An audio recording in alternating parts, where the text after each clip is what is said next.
A very good Sunday afternoon to you. Watching KTN Weekend at 1. My name is Najma Ismail. Now, the National Civil Society Congress has condemned the murder of Kabete MP George Muchai. They say the perpetrators need to be apprehended and that the country needs to reinforce security for all Kenyans. We were able to work together with Honorable Muchai when, of course, he was the Deputy Secretary General at Kotu. He was able to explain to us the concerns of the labor movement, and he was able to even help us to strategize as the Katiba Sasa campaign during that time. In our view, we must now also take this opportunity to seriously reconsider the performance of our security apparatus, the weaknesses that are there, the strengths and the challenges that are being faced. Too many Kenyans are dying unnecessarily, and one can feel the fear of Kenyans everywhere. This latest incident just adds to that fear. The National Assembly Majority Leader Aden Duale has reprimanded NARD Secretary General Wilson Sossion for his hard stance on teachers working in northeastern Kenya. Duale is accusing Sossion of being selfish by encouraging workers in the area not to report to school due to the rising insecurity. Duale is advocating for the replacement of the more than 1,000 teachers who have refused to report back to school. We want to tell in the country, hawa ni walimu wangu, wanafundisha hapa shule kwangu, hawa na wengine wengi zaidi ya 1000 na siwa hapa na wako hapa, na hawa ni wa Kenya, wana haki kama wengine. Sasa wewe unapiga dombo kwa Nairobi unajiita Sossion, tunasema ati walimu wasiende Wajia, Mandera na Garissa. Kwa hiyo walimu ni ya mama yako? Babi Chema, Jumatatu walimu wote ambaye hawajakuja unabadilisha, unaandika wengine Jumatatu. KU South Member of Parliament Jackson Kiptanui wants the International Criminal Court to reveal the names in the Waki envelope. This comes days after the ICC Trial Chamber 5 admitted parts of the Waki report on the 2007-2008 post-poll violence against Deputy President William Ruto and former journalist Arab Sang. The Waki Commission was set up to investigate the post-poll violence in 2008.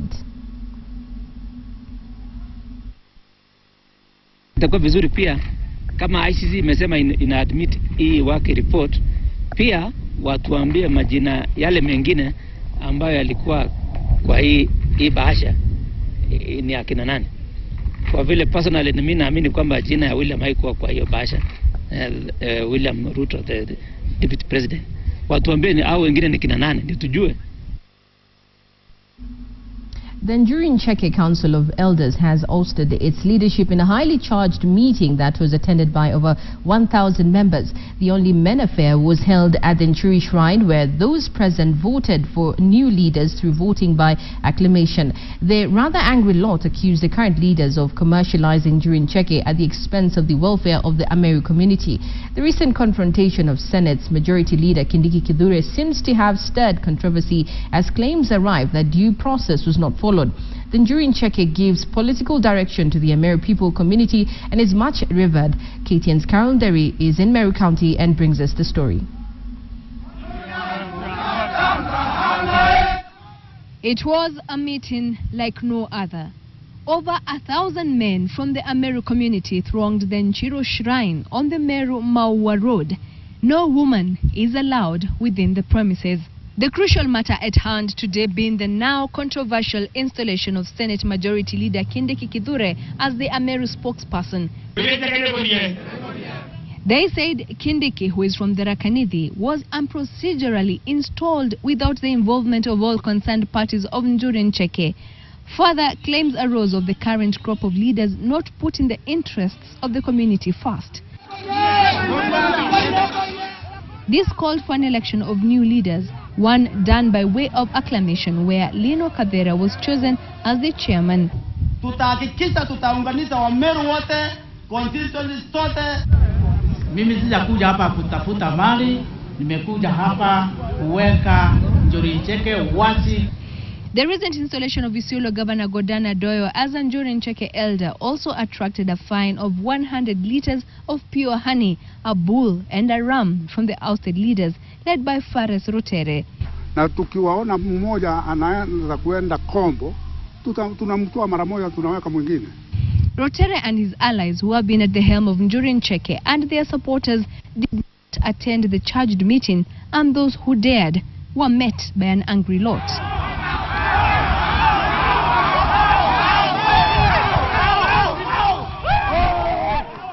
The animosity was rife. More supporters of the ousted leaders were turned away. The agitation stemmed from accusations that Njuri Ncheke had been commercialized at the expense of the interests of the Ameru community.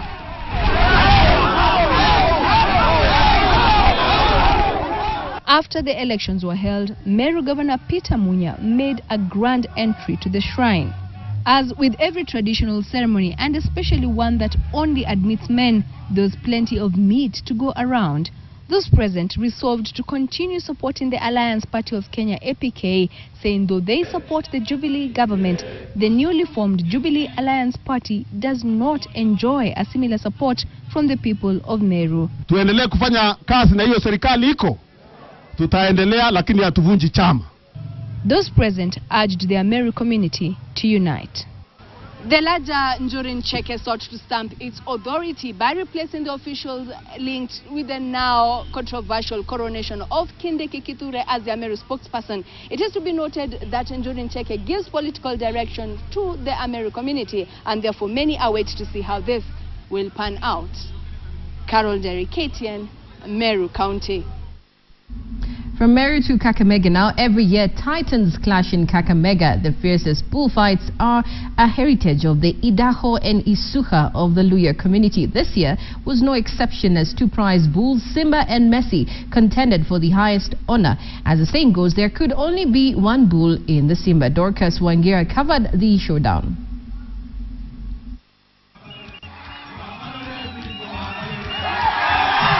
Early morning, Buhungu Stadium, Kakamega. Two titans will clash. Messi, the undisputed reigning champion, and Simba, the seeming underdog who floored the heavyweight Maspana. Only one will emerge as the most valiant bull in Kakamega. The stakes are high. Waamuzi ambao tutaamua ni Simba ama Messi. Mimi nimetoka Haeka. Mimi ni shabiki wa Messi na niko na hakika mimi ni shabiki wa Messi na tutashinda Simba. Mimi napenda Simba, ni ng'ombe ya boma, tani ya mzomba. Crowding into the ring is part of bullfighting. A bull is a symbol of power to the extent that, unknown to you, the two bulls which have been fighting here were a community against a community. It's not an individual against an individual. When you own a bull, the moment it leaves your compound and leaves the gate, it belongs to the community. So it was the community here called Vashtao today who are fighting with another community called Vamaha.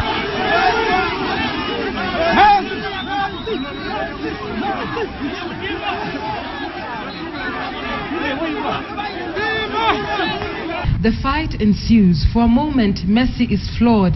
The underdog is prevailing. Mimi napenda Simba kwa venye huwa inapigana, inatuletea sifa na nishaipenda tu. Mwenyewe mili yake ni mfupi, mnono na ng'ombe mrefu, haiwezi akamshinda kwa urahisi.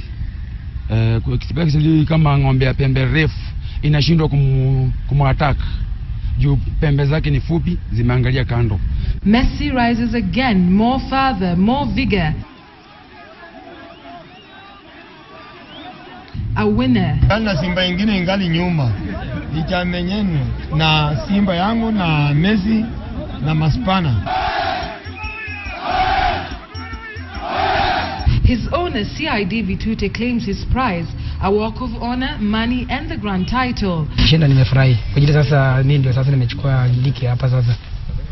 Hakuna sasa ng'ombe yenye imenishinda hapa. Sasa hiyo ndio ilikuwa ya mwisho nimemalizana naye hapa. Nimeshindwa.